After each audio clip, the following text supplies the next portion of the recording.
രാവിലെ തന്നെ എണ്ണാക്കിനെന്തോ കേറ്റേക്ക് വിളിക്കുന്നു. പുറത്തേക്ക് പോകാ. ആ വരുന്ന്. അമ്മക്ക് ഈ വണ്ടി വിറ്റിട്ട് ഒരു മാസത്തേക്കുള്ള മന്തി വാങ്ങിയാലോ? എങ്ങോട്ട് പോകാനുണ്ടെങ്കിൽ അൽഫാമിന്റെ മോളിൽ കയറി പോലെ. അതാവുമ്പോ ഇടക്കിടക്ക് ഓരോ കഷ്ണം എടുത്ത് തിന്നാ. ഒരൊറ്റ കുത്താൻ വന്നിട്ട് വാല് പപ്സിന് മുട്ട ഉണ്ടാവും പുറത്ത്. അത് നടക്കൂല. എന്താ? അതിന്റെ മുട്ട ഞാൻ ആദ്യമേ വിണുങ്ങി.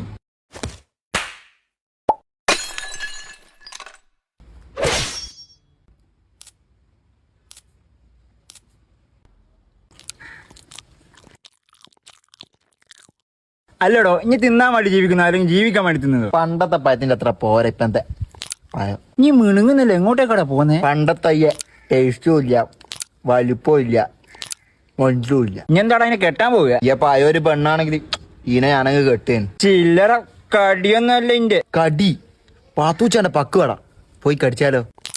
എടോ, ഇനി തിന്നുന്ന പൈസ കൊണ്ട് ഒരു ഓട്ടോടി തുടങ്ങ. അതാവുമ്പോ ഫ്രീ ആയിട്ട് തിന്നാലോ അല്ലേ? തിന്നാന്നല്ലാണ്ട് വേറെ വിചാരില്ലല്ലേ. എപ്പം നോക്കിയാലും ഫുഡ്. ബാപ്പാക്ക് മഴ ചെയ്തിടുന്ന പൈസ മൊത്തം ഇനി തിന്നു കിടക്കുന്നില്ലടാ തീറ്റപ്പണ്ടാരെ.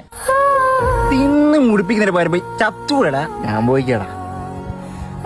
ചേ പാവം, ഇങ്ങനൊന്നും പറയണ്ടേനും, സങ്കടായി. എന്നാൽ ഇവനോട് പോയി പാവത്തിന് നല്ല സങ്കടായിക്കുന്നു തോന്നുന്നു. ഏട്ടാ 2 കായപ്പം കുടിമാണ്.